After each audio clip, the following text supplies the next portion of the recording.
Okay, so we're continuing with our discussion of the Meshech Chochmah's Chiddush, that the Meshech Chochmah was Machadesh, that had there not been a Chet HaEgel, we would have been permitted to build the Mishkan even on Shabbos, and that is why when Hashem is speaking to Moshe before the Chet HaEgel, he first mentions the details of Mishkan, and only afterwards mentions Shabbos, as if to say, Mishkan overrides Shabbos.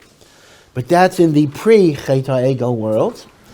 In the post-Chet HaEgel world, which is Parshas Vayakel, when Moshe is speaking to Bnei Yisrael, at that point only, Shabbos is mentioned before Mishkan, as if to say that Shabbos overrides Mishkan, that Melechas HaMishkan is not Docha Shabbos. And the Meshech Chochmah thereby explains why there is a difference in the sequencing. This is again not like Rashi. Rashi explains that the juxtaposition in both cases teaches me that Shabbos is more important than Mishkan.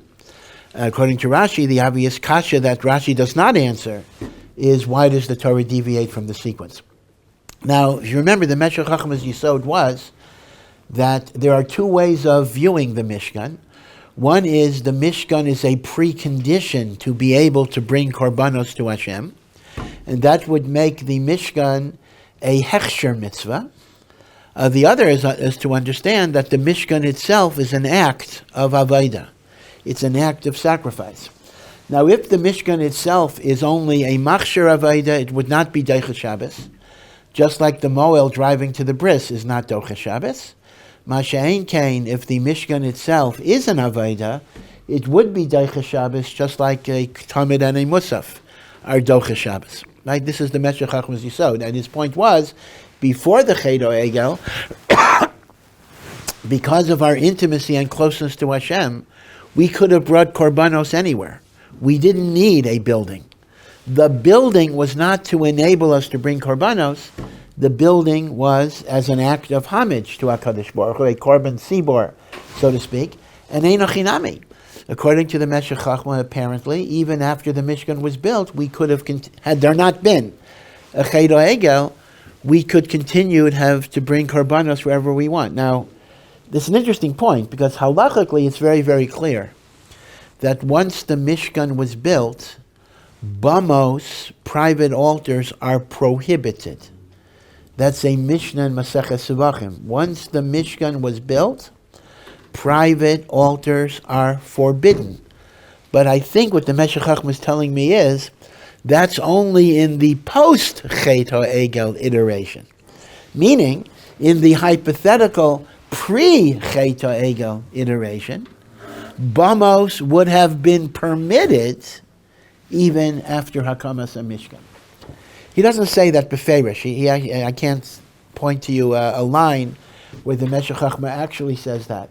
But I think the overall svara that he's offering would lead to that conclusion. And again, it's not a kasha from the Mishnah, because the Mishnah is obviously talking about the reality as it unfolded, which indeed was the Mishkan was not built till after the Chet HaEgel. In other words, the Meshech Chochmah's whole vort is a theoretical, hypothetical situation that never existed. And so as a result, any reference in Mishnah or Gemara to the halacha is not referring to that hypothetical situation, it's referring to the actual situation.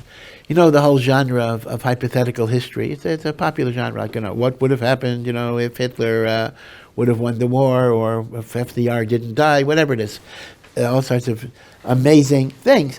So the Meshech Chochmah's Machadesh, that there even is a concept of a hypothetical Torah that might have existed had there not been a Chet HaEgel. Okay, so I had mentioned that the Meshech Chochmah then proceeds to be miyashiv, very, very fascinating diuk in wording. In Parshas Kisisa, which is the paragraph for Shamru V'nei Yisrael es Shabbos, so it mentions Mechalaleha mos yumas. Those who desecrate Shabbos shall surely die, mos yumas. In Vayakel, it says, Kol ha'oseh bo malacha yumas. Now we know the general punishment for Chilul Shabbos. We know this that if you're Machalel Shabbos inadvertently, which means you either didn't know it was Shabbos, or you thought Shabbos was over 5 minutes ago, that's called a Shigaga of Shabbos, or you know that it's Shabbos, but you didn't know that a certain activity was forbidden. So if you do it b'shogeg, that's inadvertently, so you're chayav a korban chatas. If you're Machalel Shabbos b'mezid, you know that it's Shabbos and you know that this is Asr, but you were not warned by witnesses, or let's say today where we don't have the koach of dinei nefashas. So the punishment in the Torah is kares. Now what does kares mean? That itself is a big machlokas. Some say kares is simply a gezerah from Hashem, that a person will die before the age of 50 or 60, as early death. Some say kares refers to, God forbid, a person's children dying in their parents' lifetime. And some say kares refers to losing olam haba. So kares is not a good thing, no matter what it is. But the good thing about kares is that kares can be absolutely terminated by tshuva. You know, a death sentence of a beis din cannot change by tshuva. But kares can be canceled. So if a person was Machalel Shabbos b'mezid, and of course most people who grew up not from a Bechlal not considered mezid, but let's say a person was Machalel Shabbos b'mezid, it is a chi of kares, but kares can be nispatel by tshuva. Now, if a person was Machalel Shabbos and there were two witnesses who saw him be Machalel Shabbos, and they warned him ahead of time not to do it, and he acknowledged the warning, then there's at least a theoretical possibility that there would be a chi of misa, and that chi of misa is skila, stoning, which is the most chomer of the 4 misais of beis din. And skila does not mean stoning as we understand it in English, that they threw stones on him, but rather it basically means he was pushed off a cliff, hit the ground, and then was covered with stones afterwards. So it's not death by stoning, it really is death by falling, and the stoning was added afterwards. Again, Chazal say it was rare for dinei nefashos. Okay. But we know that Chilul Shabbos is Misa. So the question is, what is the difference between the phrase mos yumas and the phrase yumas? In English, the mos yumas is always translated as he shall surely be put to death. It's the use of the infinitive form of mos indicates emphasis as an emphatic infinitive. But if that's the case, that doesn't explain why for the very same mitzvah it's yumas and mos yumas. So the Meshech Chochmah offers another interpretation, that mos yumas refers to the death at the hands of a beis din, skila. Yumas refers to kares, when the Sanhedrin cannot impose a death penalty because there weren't witnesses, or there wasn't hasra'ah. So yumas, Hashem will cause the person's death by kares. So the reason why the Torah uses both a mos yumas and a yumas is because indeed there are two different possibilities for the death penalty of Shabbos. There is the misas beis din, which is the mos yumas, and there is the misas kares, which is the yumas, right? So that's why both of them have to be picked up. L'maisa, that distinction may have some problems because the truth of the matter is, excuse me, every single case of a chi of misas beis din does have a chi of kares when you don't have hasra. So that would, thank you. So that would actually mean that every time there's a mos yumas, there ought to be a yumas. In other words, if you're telling me you need to match up both of them, because one is misas beis din and one is kares, so that should be true for every pasuk. And the truth is, it's not true for everything. So we'll leave that as a kasha. But at least by Shabbos, he wants to be masber. There is the misa and there's the kares. So the question becomes, though, okay, why in Kisisa do we have the misas beis din, and why in Vayakel do we have the misas kares? So here is mamish, an absolutely brilliant teretz. And the Meshech Chochmah says the following. There is a halacha that dinei nefashos, right, the jurisdiction of a Sanhedrin of 23 to administer capital punishments, can only exist when there's a Beis HaMikdash. Once there is no Beis HaMikdash, the koach of dinei nefashos lapses, even though you still have a Sanhedrin that has the requisite ordination. See, this is an interesting point. Like everybody knows, it's a commonplace. We don't do dinei nefashos today. But why don't we do dinei nefashos today? Why don't we, if we gave somebody, why don't we do malchus today, right? Why don't we do lashes? What's stopping us? So the simple answer is that in order for these punishments to be administered, you need a beis din that has ordination, that has smicha. For malchus, you need a beis din of 3 dayanim that have smicha. For misa, you need a beis din that has 23 members. Right? The 71 is not relevant to this per se. You need smicha. Okay, well, everybody in Israel is a rabbi, right? Everyone has smicha in Israel, right? So why don't we have smicha? Well, I hate to say it, but all of us rabbis are fakers. You probably thought that anyway. What's the pshat? Because original smicha is an unbroken authorization going back from Moshe Rabbeinu. Right? Moshe Rabbeinu put his hands on 70 elders, giving them a power of authority, and it went from generation to generation to generation to generation. That is semicha. At some point in the history of the Jewish people, after the Churban, now semicha continued even after the Churban. Okay, remember, the Churban Beis HaMikdash didn't take away the Sanhedrins, and smicha continued to be given. Smicha lapsed probably 100 or 150 years after the Churban Bayis Sheni, because the Romans killed the last rabbis that had smicha before they were able to ordain their replacements. This actually explains the difference between the way Tanoim are designated and the way Amoraim are designated. Tanoim are commonly called Rabbi Akiva. Or some say, although we don't pronounce it this way, that the correct vocalization is Ribi Akiva. Okay, don't say it that way, they'll look at you funny. So we say Rabbi Akiva. Rabbi Akiva. On the other hand, Amoraim are commonly referred to as Rav Nachman.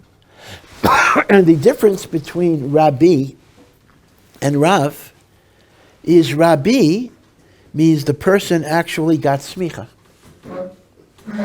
Rav is like today, where a person is recognized as being capable of answering shailas, so he's called a Rav, but he actually doesn't have smicha. Now, I'm not making the claim that every person with smicha was a greater Talmid Chacham than a person without smicha. In fact, there were very great rabbis who didn't have smicha. Shmuel didn't have any type of smicha and like. Now, one has to understand that the difference between Rebbe and Rav is not only a difference between Tana and Amora. Really, it's a difference between Eretz Yisrael and Bavel. And that is, Semicha could be granted only in Eretz Yisrael. Thus, the Amoraim of Eretz Yisrael, for 100 or 150 years after the Churban, were ordained, and that is why Rabbi Yochanan is called Rabbi Yochanan. That is why his brother-in-law is called Rabbi Shimon ben Lakish. Even though Rav, who was a contemporary of Rabbi Yochanan, is only Rav. He's not Rebbe, because Rav lived in Bavel, and Rav did not get smicha in Eretz Yisrael. Okay? So it's very important to understand that smicha continued to exist even after the Churban, but eventually it got batel. So what a rabbi gets today is not smicha technically. It is what is called a heter hora'ah. That means, we call it smicha, so I'm not being hyper-technical here. We call it smicha, but it's technically not smicha. It is called heter hora'ah, which just means permission to render decisions. Yeah. So Rabbi Zera, being, I think, like third or fourth generation Amora, would be one of the last to get smicha. Yeah, that would be correct. That would be correct. Rabbi Zera, right? Rabbi Zera, again, Rabbi Zera went back and forth in Eretz Yisrael and Babel, but he must have gotten his smicha in Eretz Yisrael. Okay. Now, I think I mentioned this. This is a bit of a digression. There is a passage in the Rambam, when the Rambam discusses the idea of smicha, that says that if a majority of the sages of Israel would decide that they wanted to recreate ordination, actually he doesn't say majority, that's part of the problem. He says if the Chochmah Yisraeli, he doesn't say majority, if the sages of Israel were to decide that they wanted to create smicha, they could in fact agree, like yesh meyayin, creation out of nothing, they could agree to be mechadesh smicha. Now that's a huge thing, because once you have smicha, you can now recreate the Sanhedrin of 71. You don't need a Beis HaMikdash for a Sanhedrin. There was a Sanhedrin of 71. After the Churban, they went to Yavna. Okay, an amazing thing. We could create a Sanhedrin of 71 who could make new takanas, new gezeros. They could change halachas even. Right, a new Sanhedrin. They could make drashas from the Yud Gimel Midas because of the idea of Chiddush HaSmicha. Now, the Rambam didn't apply this in his own time. He just mentioned it as a theoretical Chiddush. But in the time of Yosef Kairo's own Rebbe was a Rav in Tzfat, who actually must have been a great gadol, obviously, Rav Yaakov Bei Rav, who, based on this Rambam, wanted to be mechadesh the idea of smicha, and he actually gave smicha to 4 talmidim, claiming that he had the haskama of chachamim to do so. One of them was Rav Yosef Kairo himself. And then the Mabit, who was Rav Yosef Kairo's Av Beis Din, Rav Moshe ben Yosef Trani, I think it was Rav Moshe Alshich, the very famous commentator on Chumash, on Tanakh, and I think it was Rav Moshe Galante, who we know much less about, but he must have been a very great person.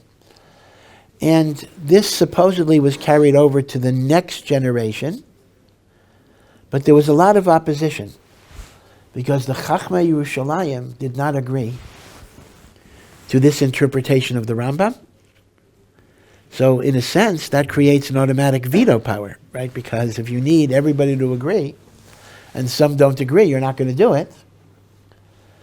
But Rav Yaakov Bei Rav argued that most of the Chachmei Yisrael were in Tzfat, more than Yerushalayim, and therefore Rov was enough. But the other group said, no, the Rambam doesn't say Rov, the Rambam says everybody. So this was a fascinating controversy. It's called Chidush HaSmicha, the recreation of Smicha. And it was like a historical curiosity because it lasted for less than 100 years and then it petered out. But some people are trying to do it even today. There is in Yerushalayim an institution that calls itself the Sanhedrin. That's not really makubal by most of the Torah world, so I'm not going to refer to it as an authority, but they are predicating a lot of what they're doing on the notion that they could be mechadesh, the idea of smicha. Okay, now, but the one thing you need to know is that although once you have smicha, you can create Sanhedrins with a lot of power, the one thing you will not be able to do, even with smicha, is dinei nefashos. You could bring back Malkus. Yeah, Malkus you could bring back. But you could not bring back Misa, because Misa has a special Gezeres HaKosav that you need a Beis HaMikdash or you need a Mishkan. Okay, so for most of the Sanhedrin's functions, all you need is Smicha. For Dinei Nefashos, you need Smicha and Beis HaMikdash. Again, this is derived from various psukim. So Chiddush HaSmicha would not bring, maybe that's a relief, would not bring back Dinei Nefashos. So now, here's what the Meshech Chochmah says. In Parshas Kisisa, when the Torah says, he who does malacha on Shabbos will be killed, that does not refer to malachos constructing the Mishkan, because fakert, in the pre-Ched Egel stage, you're allowed to build a Mishkan on Shabbos. So the pasuk must be referring to the malachos that you're going to do after the Mishkan is up. Once I do malachos after the Mishkan is up, I'll be chayav misa, because there's a Beis HaMikdash, a Mishkan, when I did malacha. Just like, indeed, the Makoshe Seitzim, right? The Torah itself has a case of the guy who gathered wood after the Mishkan was up. He was put to death. But what's the Chiddush of Parshas Vayakel? The Chiddush of Parshas Vayakel is, what is it adding? That once there's a Ched Hegel, not only is it forbidden to do malacha on Shabbos generally, but there's a new Isser. You cannot build a Mishkan on Shabbos. Right? That's the Chiddush of Vayakel. That Melechas HaMishkan is not Deicha Shabbos. Now wait a second though. Let's assume I violated that halacha and I did Mishkan construction on Shabbos. I'm a Chalal Shabbos. After the Ched Egel, I am a Chalal Shabbos. But will I be able to get the death penalty for that Chalal Shabbos? No, I will not. Because I did the Malacha when there was no Mishkan yet. Therefore, the maximum punishment for Chilul Shabbos in Melechat HaMishkan would only be Kares and not Misas Pestin. So therefore, with respect to Chilul Shabbos, after the Mishkan is built, there is a Mos Yumas. With respect to Chilul Shabbos, while the Mishkan is being built, there's only going to be a Yumas. And since the Chiddush of Vayakel is that in the post-Ched Egel world, it is usher to build a Mishkan on Shabbos, that's the Chiddush. That's why it specifically says, Kol ha'isa by malacha yumas. That's mamash, a tremendous, brilliant diuk, kedarka b'kaidesh. I don't know if you realize, well, first of all, I mean, obviously, everybody in Ohr Somayach should have a special affinity to the Meshech Chochmah, because the Meshech Chochmah is the Ohr Somayach. Rav Meir Simcha HaKohen of Dvinsk died in 1926. And it's interesting that the Meshech Chochmah he wrote over many years. So some of it, we don't really know exactly the year that he wrote different things, because he wrote it over many years. But when it was finally ready as a complete sefer, his father advised him not to publish it first. He should publish the Ohr Somayach before the Meshech Chochmah, because if he publishes the Meshech Chochmah, he will get a reputation as somebody who writes a sefer on Chumash, and people won't respect him as much. So he wrote the Ohr Somayach, which is on the Rambam, so he got a reputation as a great Talmud Chacham, and then he could write his thoughts on Chumash. Otherwise, people would just disparage. So there was kind of prejudice in Lithuania, at least, against people who just wrote on Chumash. But still, anyone that learns the Meshech Chochmah knows that the Meshech Chochmah is not just a sefer on Chumash, whatever that expression even means, but it includes like all elements: philosophy, Kabbalah, detailed halachic analysis, diukim of words, very close reading of words. So it really is considered to be one of the great Sfarim, not just on the Torah, but on Judaism generally. Although it's not an easy sefer, but it's interesting that in recent years, there are these annotated Meshech Chochmahs that kind of explain. It's in Hebrew, they're not in English, but explain it. So Rav Cooperman Zatzal did one. So it's kedai at some point in your lives to look in the Meshech Chochmah a little bit for these types of wondrous diyukim. Yeah. In fact, one very famous Meshech Chochmah, which is Mamash Ruach HaKodesh. Again, as I say, the Meshech Chochmah died in 1926, well before Hitler ascended to power in 1933.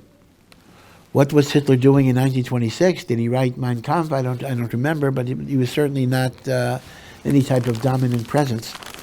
But the Meshech Chochmah writes in his discussion of the Teichacha,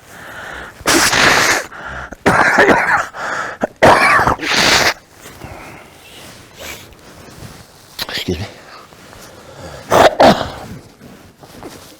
Pardon me. Okay, he writes, the Teichacha is what Hashem says is going to happen to the Jewish people if they abandon the Torah. The Meshech Chochmah has a whole essay about the human need for creativity. And he describes this as a certain cycle that the Jewish people go through, in which initially we devote our efforts to Torah, to be mechadesh in Torah, to understand, to uncover, to explain, to reveal.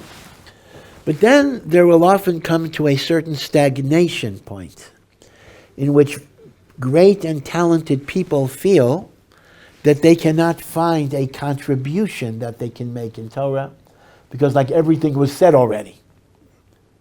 That's not true, but that's the mistake that people make. And as a result, they will seek creative outlets in other types of approaches, imitating, emulating the culture of the non-Jewish world, etc. Because they will not find their creativity in Torah. Now, to some degree, this may be a fault of the chinuch system. I mean, it's an interesting point, meaning the person who is a creative, innovative thinker, but he's within a chinuch system that's very rigid and does not encourage you to think, you will be frustrated and you will seek your fulfillment elsewhere. It didn't have to be that way. The chinuch could have been more expansive. So it's not just blaming the off-the-derech guy. It's also kind of blaming the chinuch system for becoming overly rigid and not accommodating of creativity and autonomy. But he says that's the pattern of Jewish history, that we create and we innovate and we understand, but then we reach a point of stagnation, and therefore we have to turn to other avenues. But that's a mistake, and that's a fatal mistake, because the more we try to emulate the Goyim and learn from their ways, the more Hashem will cause those Goyim to hate us and reject us. And there will be the churban of the tochacha, because that will be the lesson, the very painful lesson, that will bring the Jewish people back to their roots. Actually, I myself actually wrote a little article. It was based on a talk. It was called The Hidden Blessings of Anti-Semitism. We don't want there to be anti-Semitism. We don't want any Jew to suffer. And certainly we don't want any Jew to die, God forbid. But in the overall perspective of Jewish history, anti-Semitism was often the mechanism that caused the cheshbon hanefesh to turn inward, back to the Torah. Because you try to be accepted by the Umos HaOlam. Rav Meir Shapiro said it this way: if a Jew does not remember how to make Kiddush, the Goyim will teach him Havdalah. Meaning, ideally, we should sanctify our lives for positive reasons. But if we don't make Kiddush, they'll make Havdalah, they'll reject us. And therefore, here's what the Meshech Chochmah says. These are 1926. He says, those Jews who think Berlin is the new Yerushalayim, and from Berlin shall come wisdom and culture, will see that Berlin will be the source of massive destruction And we will learn from there that you can't rely on this. This is not going to take you where you need to go. Now, the truth of the matter is, many, many historians have commented how inherently unlikely, although they've given explanations, that a Holocaust would emerge from Germany. Germany, let's go back to the Weimar Republic or even earlier, was pretty much the most civilized country in Europe, much more civilized than England. It had the highest level of science and culture, philosophy, music. I'm including Germany, Austria, etc. Very, very high. So one could understand if a Holocaust came out of Russia, came out of Poland, came out of the Ukraine, where the local population, again, I hope I'm not being overly insulting, but the local populations were largely drunken farmers and peasants. Okay, they hated Jews. Now, Lamaisa, it's true that most of the concentration camps were in fact in Poland, that's the case. But one would not have thought that Germany, that had the values of humanism and culture, should devise a diabolical scheme of such evil that it could barely be comprehended. So people predicted that the level of anti-Semitism in Europe was so high that there's going to be an uprising against the Jews. People actually spoke about that. But they didn't expect it to be in Germany. Just as Karl Marx, from another direction, didn't expect a communist revolution to be in Russia. I mean, Russia, the proletariat was so backward, they couldn't understand, they wouldn't understand his theories. I mean, nobody read Marx's book, which is kind of unreadable anyway, and the like. So, what is the message? The message is, it's precisely from those sources that you think represent the highest culture and morality that destruction will come. So I'm bringing this in, this is nothing to do with our topic, I'm bringing it in because the Meshech Chochmah essentially wrote these words, well, no later than 1926. It might have been much earlier. Maybe he wrote it in 1900, I don't know. But he died in 1926. So the latest possible time he could have written this thought was 1926, and it could have been decades earlier. And he essentially foretold that a Holocaust would emerge from Germany. And many people point to that Meshech Chochmah, and they consider this to be an example of Pashut Ruach HaKodesh. Ruach HaKodesh Mamish.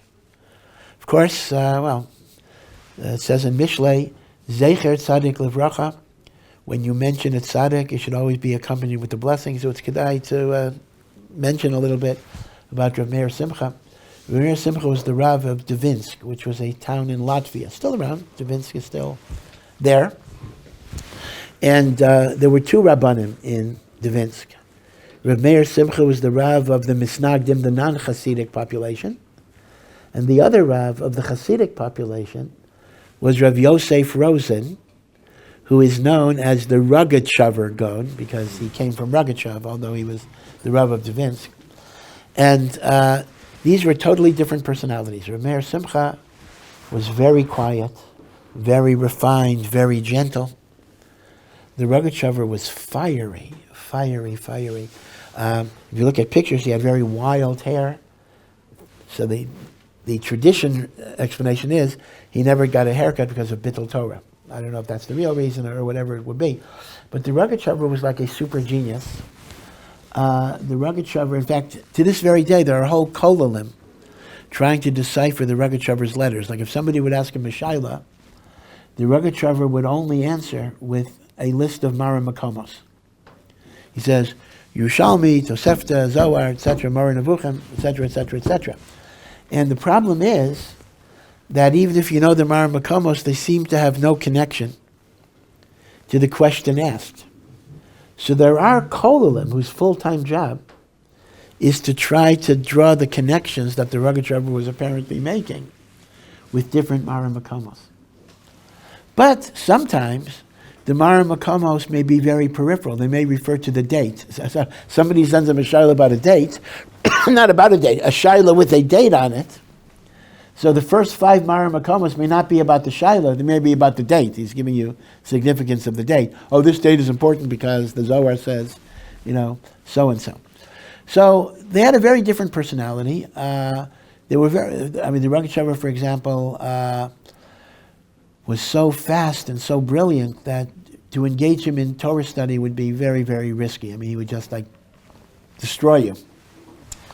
So the story goes that Rav Aaron Kotler, who was a great, great Rosh Yeshiva in Europe, he was in his 20s. He so much wanted to visit the Rogatchover, but he was afraid to identify himself as a Rosh Yeshiva. So he said he was a businessman who learns a little every day, and he told the Rogatchover some Torah thoughts that he had. So the Rogatchover gave him a supreme compliment for the Rogatchover. The Rogatchover said, for a businessman, you're not bad. He says, businessman, this is the good stuff for a businessman. So Rav Aaron would treasure that compliment his whole life. Whoa, the Rogatchover said for a businessman, that's not bad. But another time, a Rav came to him and said over Divrei Torah, and the Rogatchover, nodded. And the Rav said, gee, I hear that the Rebbe is so tough on Talmidei Chachamim. But I didn't have any problem here. So the Rogatchover said, yeah, you're right, I am tough on Talmidei Chachamim. He said, I am tough. Right? So they were very different personalities, but they were very close friends. They worked together, they were mafalpal together, and the like. And Rav Meir Simcha once said about the Rogatchover, he said, people think the Rogatchover has a good memory because he remembers everything. He says, he doesn't have a good memory. He just finishes Bavli, Yushalmi, and Kol HaTorah Kula every 30 days. So any particular thing that he remembers, he has looked at and learned within the past month. That's not such a great memory. Of course, for us, the truth is, for us, it actually is. If we remember something 2 days after we learned it, we're already priding ourselves on our memory. But Rav Meir Simcha said, to remember something 30 days, no big deal. And that's what he said. So Rogatchover was a tremendous Eloi. But it was so interesting that in some ways, you would have associated the Hasidic rabbi with the more patient personality. And it wasn't that way. The Rogatchover was so brilliant, he was tempestuous and the like, although he was a great tzaddik also. Rav Meir Simcha was more of the gentle Hasidic person. Chabad has a Messiah. By the way, the Rogatchover was a Lubavitcher. The Rogatchover was a Lubavitcher Chassid. And Chabad has a tradition, I'm not sure if there's absolute proof for this, that the Lubavitcher Rebbe got Smicha from the Rogatchover, like in the 1920s or whatever it would be. And the Rogatchover did not give too many Smichas, and one could imagine how hard it would be to get Smicha from the Rogatchover. But that is the Messiah that they have. Okay, we'll see you and have a good week.